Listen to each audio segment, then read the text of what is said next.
I hope applications of derivatives you have completed in all respect. We are going to arrange monthly test for August on chapter 6 in the evening of Friday. Be ready for that. As per our routine class time, I am going to start the very important and big chapter, integrals, that is full of concepts and formulae. Dear students, remember, a problem may be particular but the concept is basic. So whenever basic concepts are given, you need to attend them very carefully. One specific problem may be learnt as and when required, but basics cannot be learnt as and when required. Once we miss the basic class, we feel we are something we are missing.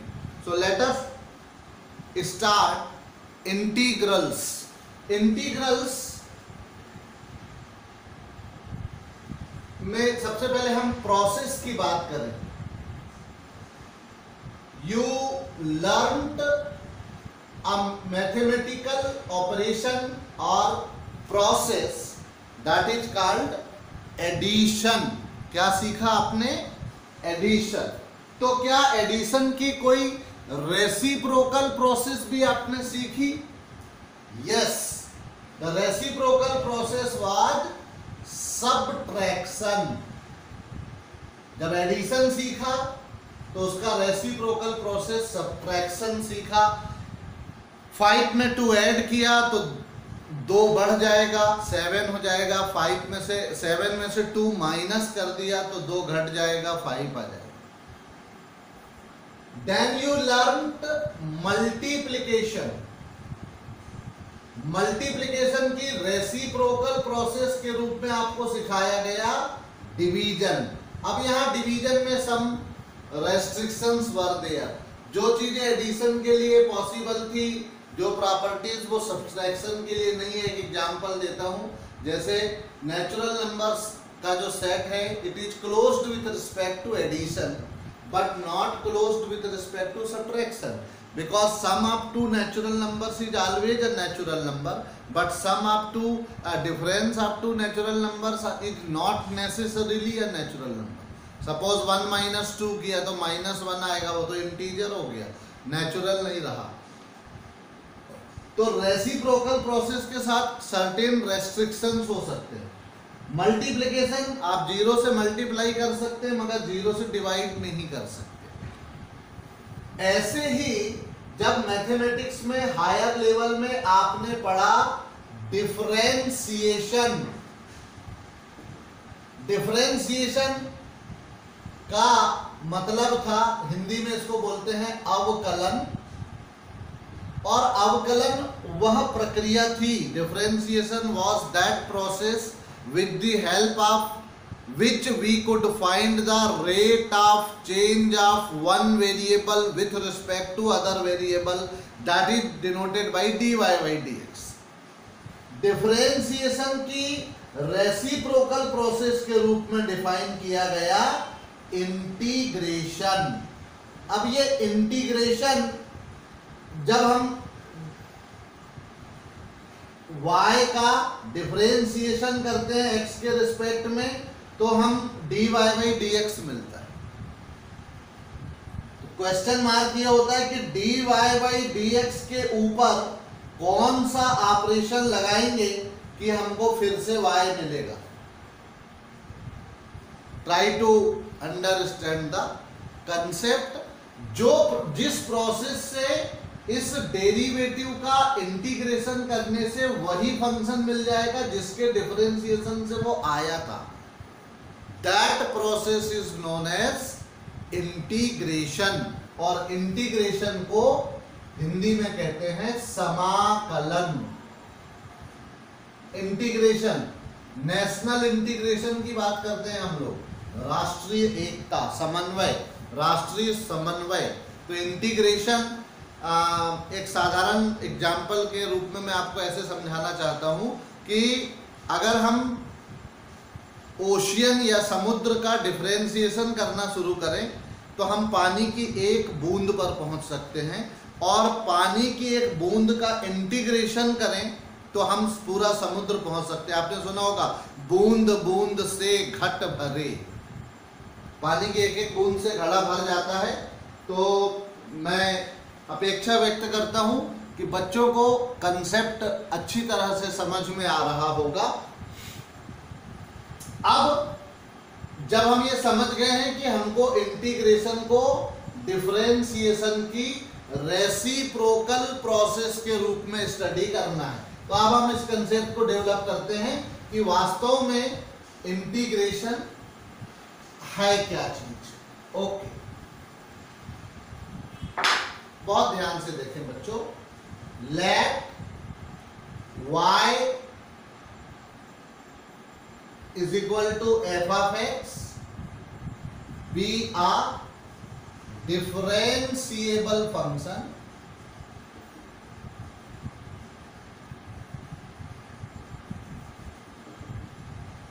such that dy by dx, that is उसी को हम बोलते हैं f dash x is equal to capital F of x। जब आप differentiation करेंगे, अभी इसी को आप d d x of small f x is equal to capital F of x, ये सारे सिंबल एक जैसे हैं। जहां जैसी जरूरत पड़ती है हम उसका इस्तेमाल करेंगे, उसमें किसी भी प्रकार का डाउट नहीं होना चाहिए।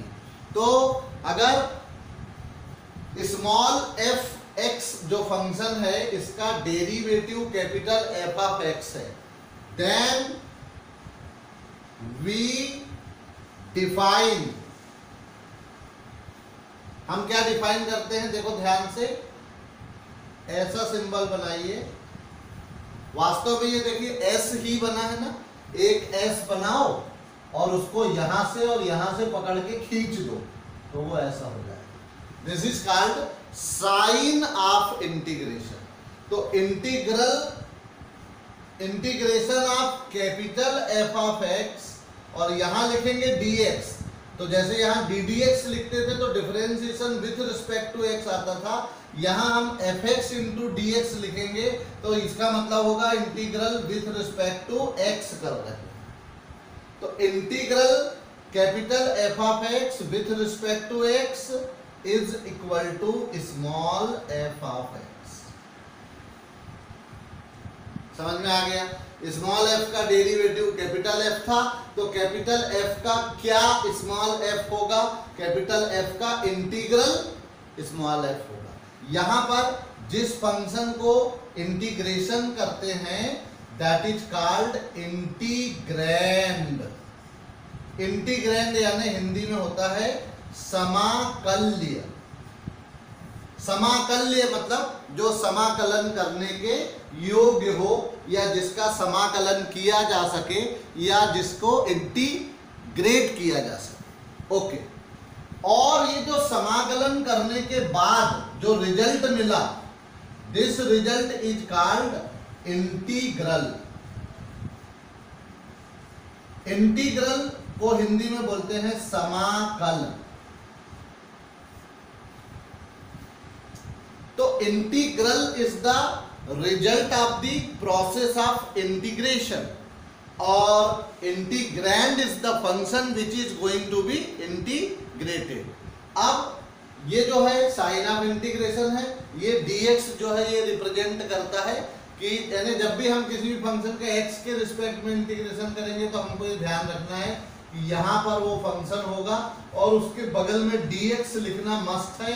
अगर आपने dx नहीं लिखा तो आपको वो नोटेशन को अधूरा माना जाएगा, और जब नोटेशन अधूरा है तो आपको वहाँ पे लो मार्किंग हो सकती है। हाँ, मैं सभी बच्चों को ये वाली बात समझ में आ गई? कैपिटल एफ ऑफ एक्स का with respect to x integration करने से स्मॉल एफ एक्स मिलेगा, that is known as integral. Further अब ये जो बात आपके सामने आ रही है उसको ध्यान से समझें। अगर मैं d d x of small f of x plus c करूं, where c is any constant, real number है कोई, आर्बिट्ररी कांस्टेंट, तो क्या मिलेगा? ये मिलेगा d d x of small f of x plus d d x of constant.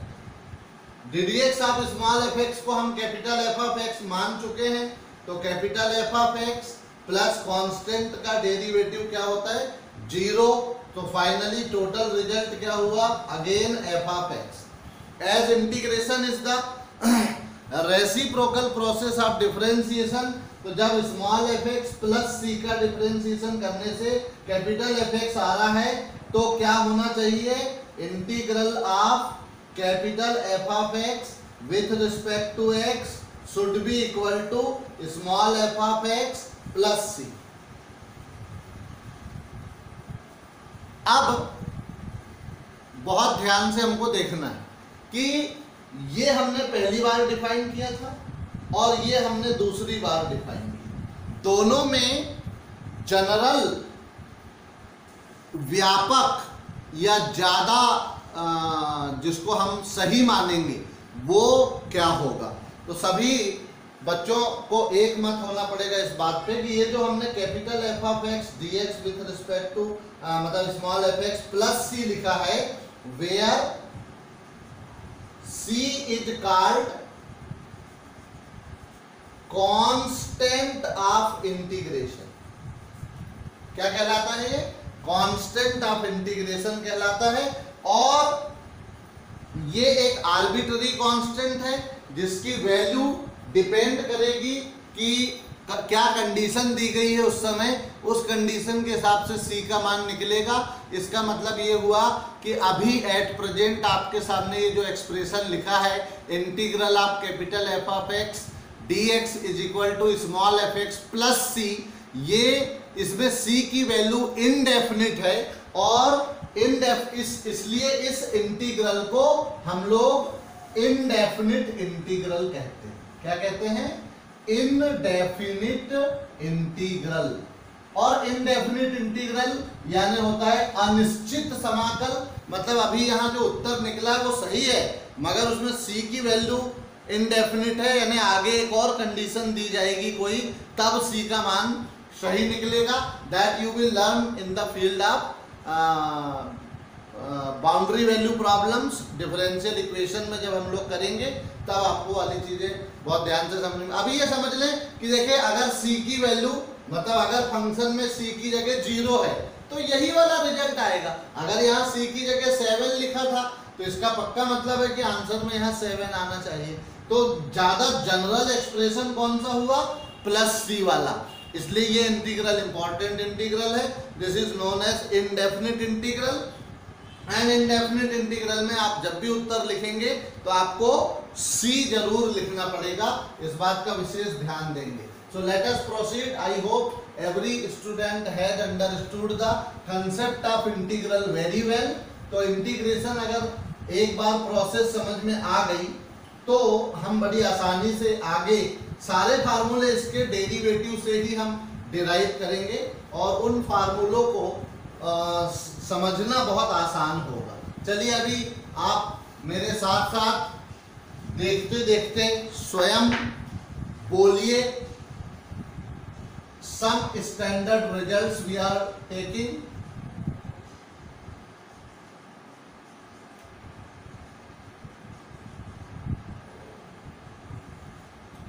पहला,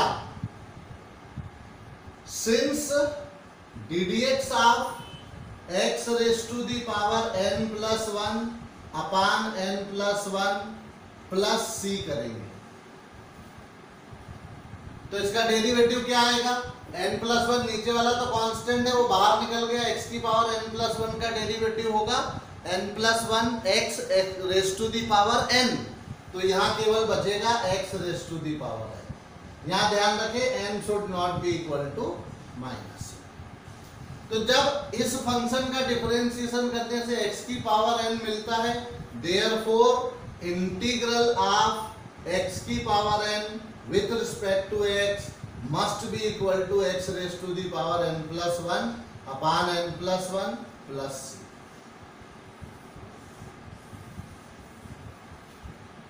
This is the first formula that you are observing in the field of integration x raised to the power n with respect to x is equal to x raised to the power n plus 1 upon n plus 1 plus c, where ये c लिखना जरूरी है, where c is the constant of integration।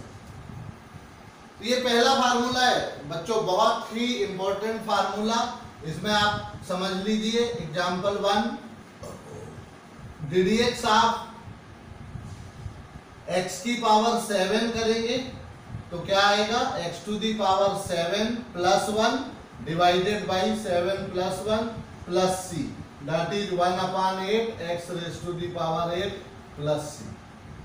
अब देखिए अगर differentiation होता x की power n का तो पावर सामने से एक कम हो जाती है, जब इंटीग्रेशन हो रहा है तो पावर एक बढ़ जा रही है। इसका मतलब integral is the reciprocal process of differentiation. Differentiation में जो पावर रहती थी वो सामने मल्टीप्लाई होती थी, n x की पावर n माइनस 1 होगी। यहाँ पर इंटीग्रेशन में पावर प्लस होगी और जो बढ़ा हुआ नंबर है वो डिवाइड होगा, वहां मल्टीप्लाई हुआ यहाँ डिवाइड होगा, सो द रेसिप्रोकल प्रोसेस। अब यहाँ से हम लोग कुछ चीजें और डेवलप करते हैं, देखो क्या होगा। मान लो आपको ddx ऑफ सॉरी ये मैंने गलत लिख दिया बच्चों, इंटीग्रल बता रहा था, डिफरेंशिएशन हो गया। वो integral of x to the power 7 with respect to x to the power 7 plus 1 upon 7 plus 1 plus c, और वो 1 upon 8 x raise to the power 8 होगा। अगर मैं इंटीग्रल करूं स्क्वायर रूट x का तो ये हुआ actually integral of x raise to the power half. x raise to the power half का इंटीग्रल क्या होगा, x to the power half plus 1 divided by half plus 1 plus c। This will be equal to 2 1 जा 2 and 1 3, यानी 2/3 x raise to the power 3/2 plus. तो ये वाला जो result है रूट x का derivative 2/3 x raise to the power 3/2 है, इसको आप लोग लर्न कर लें ताकि कहीं स्क्वायर रूट का x का आता है तो डायरेक्ट आप लिख सकते हैं वाला रिजल्ट। तीसरा एग्जांपल देखिए, अगर मैं इंटीग्रेशन करूं 1 अपॉन स्क्वायर रूट x का तो क्या होगा, 1 अपॉन रूट x को लिखो x की power -1/2 dx, x to the power minus half का होगा x to the power minus half plus 1 divided by minus half plus 1 plus c। Minus half plus 1 is half, यानी ये 2 और ये x to the power half बचेगा यानी root x plus c। Therefore integral of 1 upon root x dx is equal to 2 square root x plus c। ये भी आप standard result के रूप में याद करिए, जब रूट x का डेरिवेटिव करते थे तो 1 अपॉन 2 रूट x होता था, तो जब 1/√x का इंटीग्रेशन करेंगे तो 2√x आएगा। ये रिजल्ट भी आपके बहुत काम आने वाला है। तो पहला फार्मूला आपने सीख लिया, अब हम दूसरे फार्मूले की तरफ आगे बढ़ते हैं और इसी प्रकार से हम लोग स्टैंडर्ड रिजल्ट्स डिराइव करते जाएंगे 1 by 1।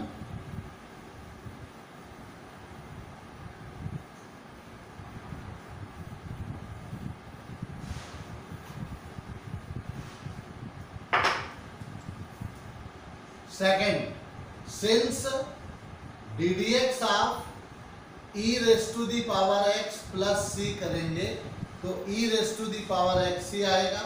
Therefore integral of e raised to the power x is equal to e raised to the power x plus c। This is the second formula। इसमें किसी एग्जाम्पल की जरूरत नहीं है। ये ध्यान रखना बस कि डेरिवेटिव और इंटीग्रल में एक फर्क आता है, they differ by a constant c। इसलिए डेरिवेटिव किसी एक्सप्रेशन का फंक्शन का यूनिक होगा, मगर उसका इंटीग्रल यूनिक नहीं होगा because of the presence of c. Number 3, since ddx of a raise to the power x upon log a plus c करें तो a to the power x का डेरिवेटिव होता है a to the power x into log a to the base c, तो log a cut जाएगा तो केवल a to the power x बचेगा। Therefore integral of a raise to the power x with respect to x is equal to what, a raise to the power x divided by log a to the base c। Base नहीं लिखा है तो उसका मतलब c होता है, e होता है। ये आपका तीसरा फार्मूला। चौथे फार्मूले की तरफ चलते हैं। Since ddx of sin x plus c करेंगे तो हमारे को रिजल्ट मिलेगा cos x। Therefore integral of cos x dx will be equal to sin x plus c।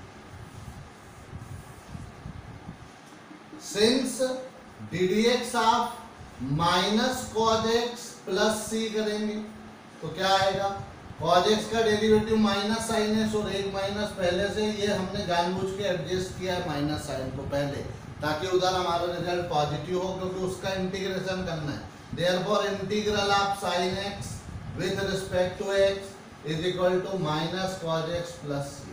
अब ध्यान रखना किसी भी प्रकार का कंफ्यूजन ना हो, साइन x का डेरिवेटिव पॉजिटिव होता था, cos x का डेरिवेटिव नेगेटिव है।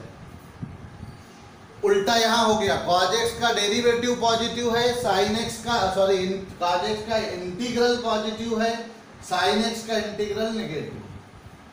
और ये माइनस साइन के चक्कर में कई बच्चे कई बार गड़बड़ी कर देते हैं और इंटीग्रल लिखते समय sin x का इंटीग्रल cos x लिख देते हैं और cos x का इंटीग्रल माइनस sin x लिख देते हैं, तो वो गड़बड़ हो जाता है बच्चों। उसको ध्यान में रखना पड़ेगा कि integral is the reciprocal process of differentiation. 5 फार्मूले अभी आपने लर्न किए। फार्मूले ही पूरी इंटीग्रल कैलकुलस का की बैकबोन है। आपको बहुत सारे फार्मूले याद करना है। हर सेक्शन में आपको 3, 4, 5, 6 फार्मूले मिलेंगे और इन फार्मूलों को लिखते जाइए मेरे साथ साथ, तो आपका कॉपी में बढ़िया आपके नोट्स भी तैयार हो जाएंगे। ये सारी चीज़ें किताबों में मिल जाती है बच्चों, बस एक डिफरेंस है, किताब बोलती नहीं, टीचर बोलता है। Formula number 6, since ddx of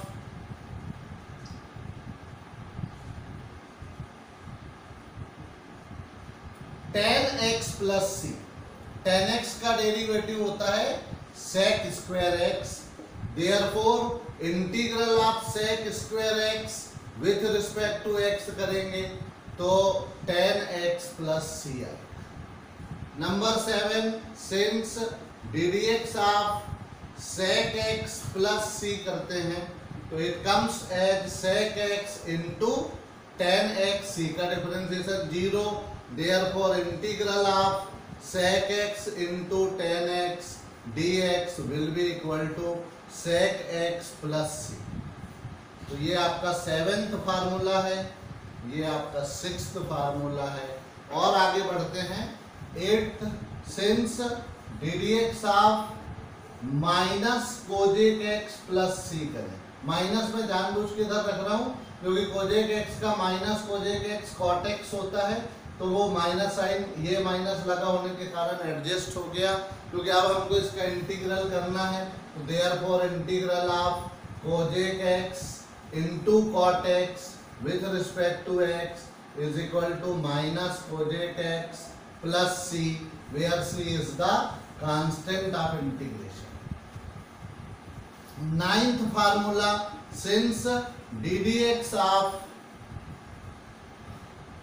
minus cot x plus c, minus cot x का डिफरेंशिएशन होगा cosec square x, therefore integral of cosec square x with respect to x is equal to minus cot x plus c। ये आपका integral cosec square x। तो इस प्रकार से बच्चों आप लोग देख रहे हैं कि सारे स्टैंडर्ड फार्मूले जो हमने डिफरेंशिएशन में पढ़े थे उनकी मदद से हमने यहाँ पर इंटीग्रल के फार्मूले डेवलप कर लिए। अब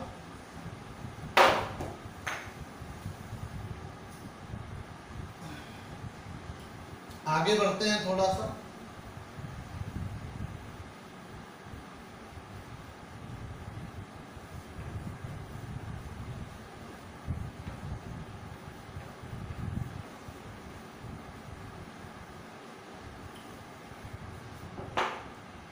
formula number 10, since ddx of sine inverse x plus c, ये भी आपने डिफरेंशिएशन पढ़ लिया है। साइन इनवर्स का differentiation 1 upon under root 1 minus x square, therefore integral of 1 upon under root 1 minus x square dx is equal to sine inverse x plus c. 11, since ddx of cos inverse x plus c is equal to minus 1 upon under root 1। ये similar derivative है, इसलिए यहाँ पर हम लोग minus sign का adjustment नहीं करेंगे। जहाँ minus 1 upon under root 1 minus x square आएगा तो उसको हम सीधे cos inverse x plus c लिख देंगे, ताकि दोनों का डिफरेंस बना रहे और हमको याद रहे। इसी प्रकार से आप formula number 12, integral of 1 upon 1 plus x square dx, तो लिखेंगे tan inverse x plus c. 13, integral minus 1 upon 1 plus x square को लिखेंगे cot inverse x plus c. Number 14, 1 upon x under root x square minus 1 को लिखेंगे sec inverse x plus c. Number 15, minus 1 upon x under root, जितने भी cosec हैं उस को लगा होगा वो माइनस में आएंगे, तो कोजेक इनवर्स x प्लस। इस प्रकार से ये सारे वो स्टैंडर्ड रिजल्ट थे। विचार करिए कि कौन से ट्रिग्नोमेट्रिक फंक्शंस का इंटीग्रेशन आपको अभी नहीं मिला है, और यहाँ पर आपको कुछ सामान्य सवाल जो है बेस्ड ऑन स्टैंडर्ड इंटीग्रल्स करेंगे। तो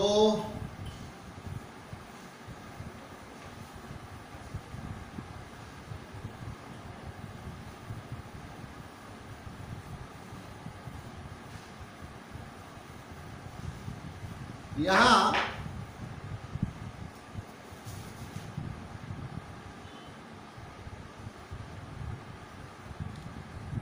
दो बेसिक प्रॉपर्टीज ऑफ इंटीग्रल्स हम लोग डिस्कस करेंगे।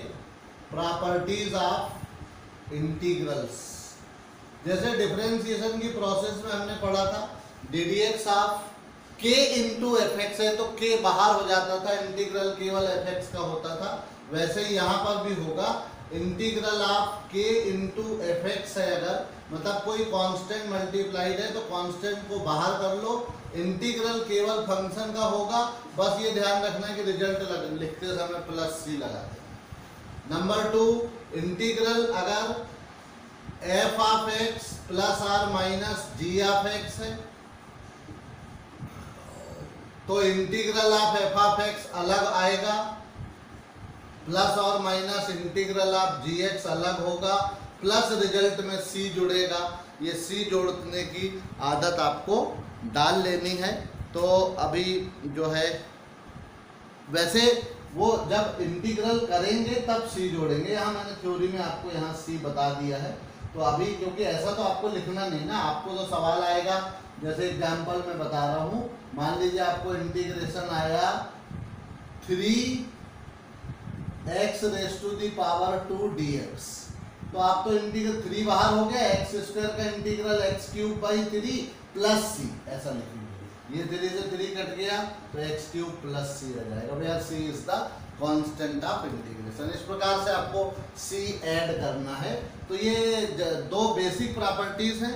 अब डिफरेंशिएशन में प्रोडक्ट रूल था, तो इंटीग्रल में भी प्रोडक्ट रूल होगा। इंटीग्रल u इंटू वी या एफ एक्स इंटू जी एक्स है।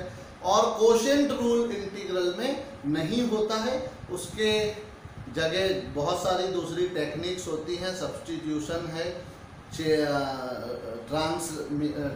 ट्रांसफॉर्मेशन है, वो सब हम लोग करेंगे। तो ये दो प्रॉपर्टी बेसिकली अभी आपको याद रखना है और इसके अकॉर्डिंगली हम लोग कुछ जनरल प्रॉब्लम्स यहाँ पर लेके देखते हैं।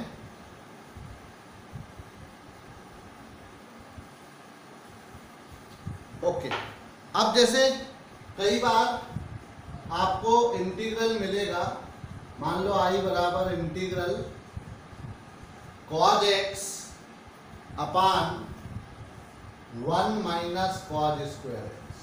अब ऐसा तो कोई फॉर्मूला हमारे पास नहीं है इसका इंटीग्रेशन निकालने। फिर कह दे रहा हूं, trigonometry will be most helpful for you in this section. ध्यान रखें। तो यहाँ देखिए, सबसे पहले हमारे दिमाग में आना चाहिए कि 1 माइनस कॉज स्क्वायर एक्स तो साइन स्क्वायर एक्स होता है। अभी भी लेकिन हमारे पास कोई फॉर्मूला नहीं है कि cause x upon sine square का इंटीग्रेशन क्या करें। तो अब मैं क्या कर रहा हूँ, ध्यान से देखो, इसको 1 अपान साइन एक्स अलग किया और cause x upon sine x एक बार और अलग किया, दोनों प्रोडक्ट में लिखें तो बेसिक वैल्यू सेम है। What is 1 upon sine x? Cosec x. What is cos x upon sine x? Cot x. तो आप देखिए आपका ये आ गया cosec x into cot x with respect to x.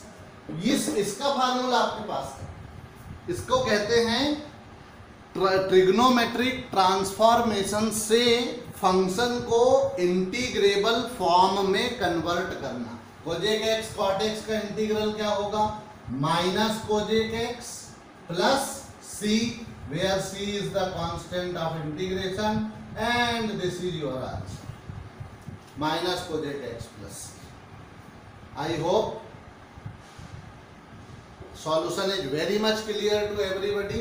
Shall I proceed with the second problem? I hope you have noted down. Let us do example number 2.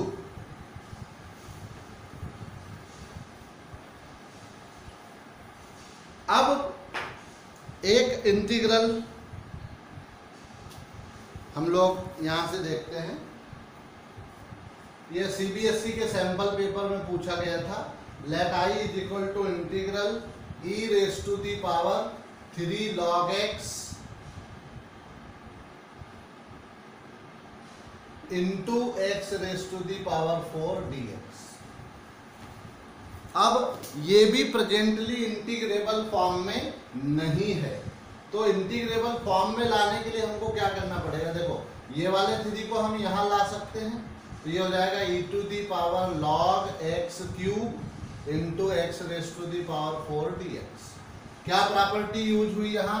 Since n log m is equal to log m raise to the power m।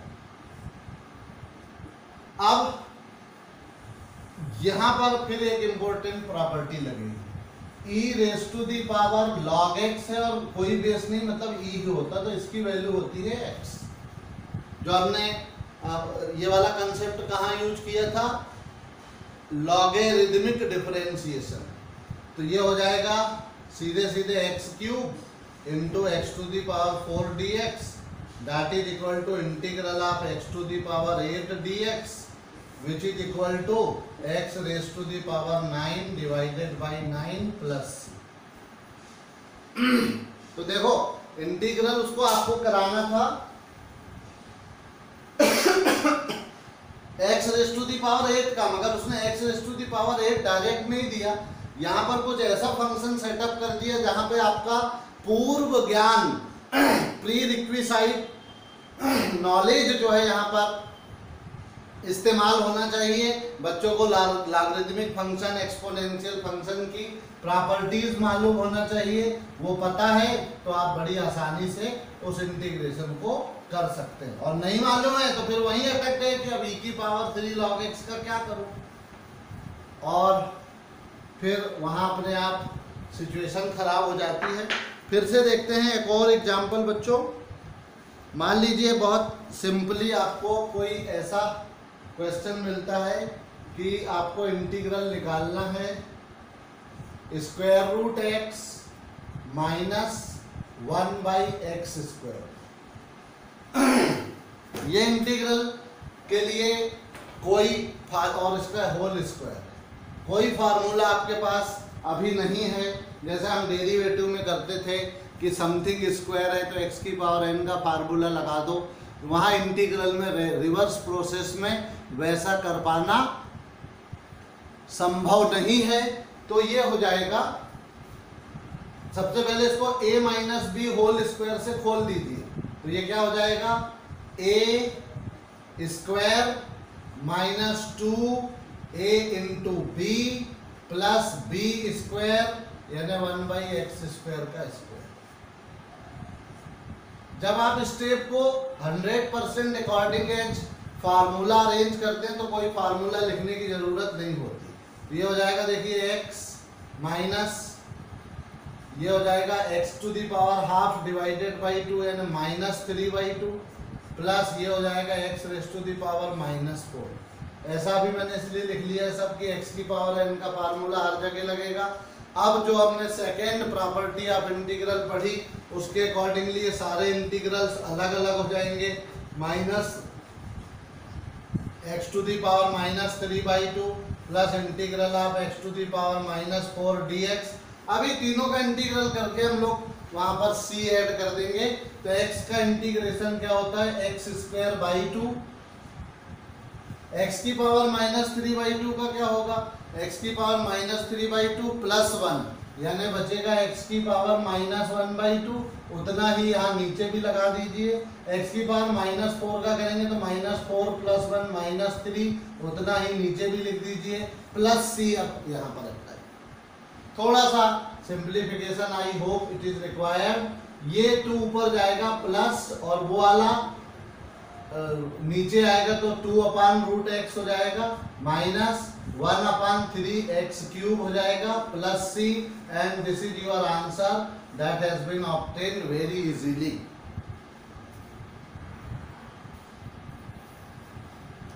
बच्चों को concept समझ में आ गया, इसमें teacher की तारीफ है। अगर मैं आपको समझा पा रहा हूं तो मेरा शिक्षण सफल, और आप अगर समझ पा रहे हैं तो आज जो आप आधा घंटा क्लास में बैठे हुए हैं तो ये वाली बातें आपके लिए, आपका वो समय सार्थक गुजरा। तो लेकिन सफल तभी होंगे बच्चों जब पूरी ऑनेस्टली, मैं ऑब्जर्व कर रहा हूं कि कुछ बच्चे YouTube पे ज्वाइन करते हैं और फिर बोले ब्लर हो रहा है तो नेटवर्क नहीं है, और या हमको कोई अपने व्यक्तिगत कार्य करना है तो वो कार्य करते करते हट जाते हैं वहाँ से, क्लास से। एक बार लॉगिन कर लेते हैं ये दिखाने के लिए कि हम जुड़े थे। ऐसा करके बेटा आपका ही नुकसान होगा। गूगल फॉर्म में अटेंडेंस आपको क्लास अटेंड करने के पहले देना है 10:50 से 11 AM के बीच में 10 मिनट। उसमें 4 छोटे छोटे क्वेश्चंस के आंसर हैं, your name, class, section, date and कौन सा चैप्टर आप पढ़ रहे हैं, उसकी डिटेल मैं आपको पहले से बताता हूँ। वो अटेंडेंस मार्क करने के बाद आपने अटेंडेंस दी मतलब you are present for the class, you should be present for the class. और फिर आपको YouTube पे आ जाना है, उसी वहाँ से लिंक दिया हुआ है। YouTube पे आप जैसे ही जाएंगे तो आपकी दोनों चीज़ें कंफर्म हो गई। वहाँ पर आपने अपने आप को प्रेजेंट किया। बीच में क्विट मत करिए, किसी भी स्थिति में क्विट मत करिए।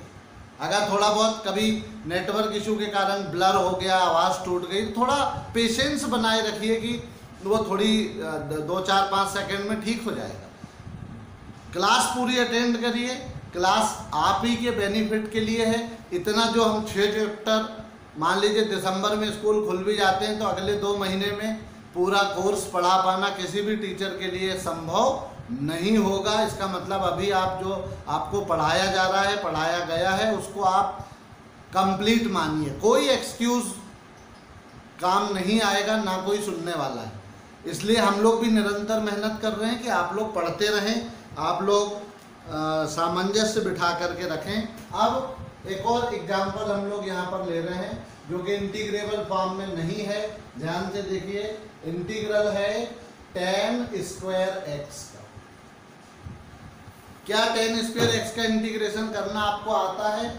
नहीं आता है। ध्यान रखिए, मैंने पहले ही बताया, जो जो चीजें डेरिवेटिव में होती थी, जैसे वहां tan स्क्वायर x का डिफरेंशिएशन करना था तो हम लोग उसको tan x का होल स्क्वायर मानकर डिफरेंशिएशन करते थे। तो बोले पहले 2 tan x हो जाएगा, फिर into ddx of tan x और उसमें मल्टीप्लाई करते हैं। मैं इस टाइप का कोई रूल इंटीग्रेशन में नहीं है कि आप यहाँ tan x का integral tan x whole square मान करके कर दें। ऐसा जैसे कोई बच्चा जो रेसिप्रोकल प्रोसेस है उसको यहाँ लगा देता है और ये हो जाता है, बोले tan x की पावर 2 + 1 अपान 2 + 1 और प्लस c। अब लेकिन यहाँ x की जगह tan x है तो उसके डेरिवेटिव का बोले भाग दे दो 1 अपान ddx ऑफ tan x। ऐसा कतई संभव नहीं है इंटीग्रल में। वो मैं अभी आपको लेटर ऑन प्रूव कर दूंगा कि इस प्रकार की कोई गतिविधि अपने मन से नया फार्मूला ईजाद करने की कोशिश ना करें। हाँ, सही में कोई चीज आप ईजाद करेंगे और वो मैथमेटिकली खरी उतरेगी, सही उतरेगी, तो आप तो रिसर्चर हो गए। बहुत बड़ा काम आपने किया, बहुत अच्छा काम किया, आई विल अप्रिशिएट। लेकिन इस प्रकार की रिसर्च ना करें। ये वाली रिसर्च में मुझे मजबूरी में आपको 0 ही देना पड़ेगा, क्योंकि ऐसा कुछ होता नहीं है। देखो, ऐसा इंटीग्रल करने से क्या आएगा, ddx ऑफ tan x हो जाएगा sec स्क्वायर x, और ये हो गया ऊपर tan क्यूब x, तो tan क्यूब x अपान 3 sec square x plus c, है ना। आप अपन इधर देखते हैं integration, actually tan square x की कोई फार्मूला नहीं है, तो उसको लिख दीजिए sec square x minus 1 dx।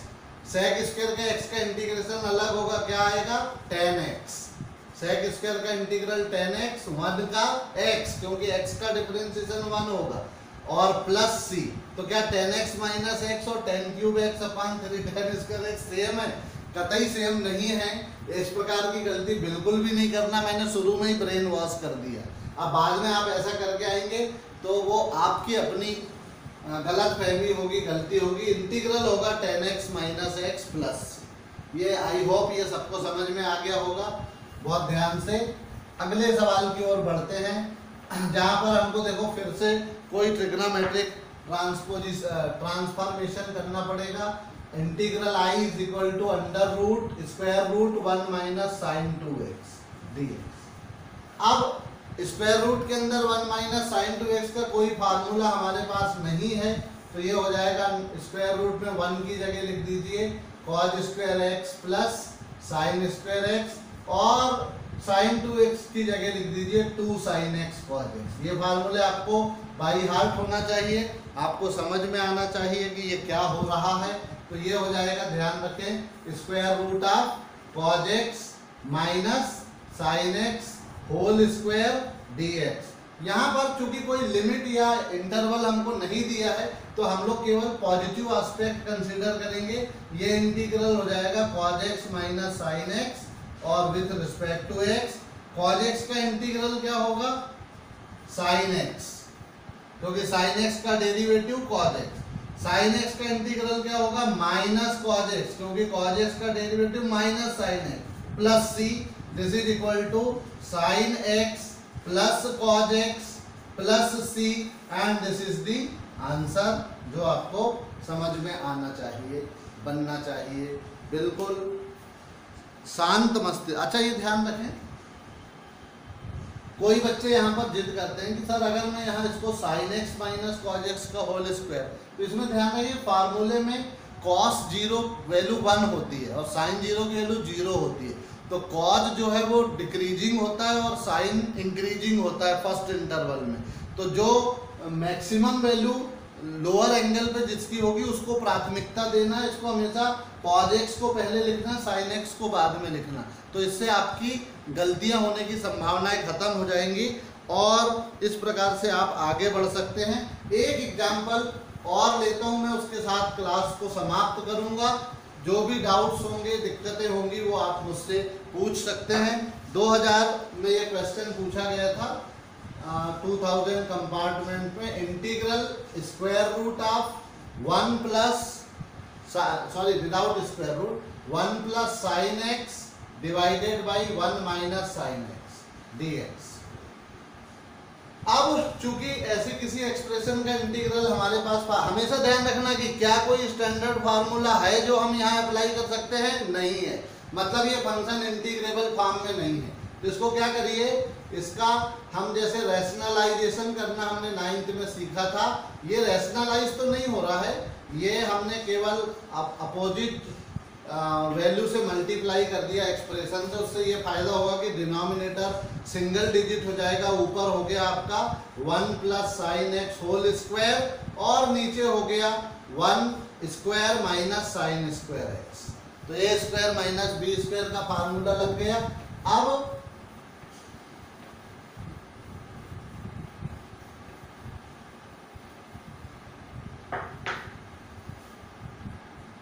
ये हो जाएगा 1 plus 2 sine x plus sine square x और 1 minus sine square x is cos square x. अब देखिए इसको फिर से अलग अलग कर दें तो 1 अपान कॉज स्क्वायर एक्स अलग हो जाएगा, प्लस 2 साइन एक्स अपान कॉज स्क्वायर एक्स अलग हो जाएगा, प्लस साइन स्क्वायर एक्स अपान कॉज स्क्वायर एक्स अलग हो जाएगा। इन दिस वे सारे एक्सप्रेशन अब आप देखिए इंटीग्रेबल फॉर्म में आने वाले हैं। Sec square x sine by cos को लिख दो 10 और 1 बाई कॉस को सेक, तो ये 2 सेक एक्स 10 एक्स हो गया, प्लस ये हो गया 10 स्क्वायर एक्स। इसमें एक ही जगह 10 स्क्वायर एक्स का इंटीग्रल हमको नहीं पता है, तो मैं इसको देखो ऐसा लिख दे रहा हूँ 2 sec square x plus 2 sec x 10 x minus 1 dx। कैसे हुआ ये, 10 स्क्वायर एक्स को मैंने सेक स्क्वायर एक्स माइनस 1 लिखा, इसलिए सेक स्क्वायर एक्स जुड़ गया, तो ये कितना हो गया 2 सेक स्क्वायर एक्स का integration 10x plus 2 sec x 10x का इंटीग्रल सेक एक्स माइनस 1 का x plus c। This is the answer. तो I hope the class is very much clear to everybody and this class was lengthy or in spite of doing with Google Meet, lots of disturbances are there, so I made this video for you. Understand the whole contents properly, revise। एक इसके साथ आपको practice sheet में कुछ नहीं, first जो exercise है आपकी पहली एक्सरसाइज है, उस एक्सरसाइज को आप कंप्लीट कर लीजिए। इंटीग्रल के सर्टेन टॉपिक्स पढ़ लेने के बाद मैं आपको एक परीक्षा की दृष्टि से उपयोगी असाइनमेंट दूंगा, वो असाइनमेंट करके आपको सबमिट करना होगा। अभी आप केवल आपके एनसीईआरटी टेक्स्ट बुक की पहली जनरल इंटीग्रेशन बाय सब्स्टिट्यूशन के पहले जो भी जनरल इंटीग्रल्स हैं, छोटे छोटे प्रॉब्लम्स हैं, उन प्रॉब्लम्स को as problems for self practice करिए। Wishing you all the best with integral concepts. Thank you.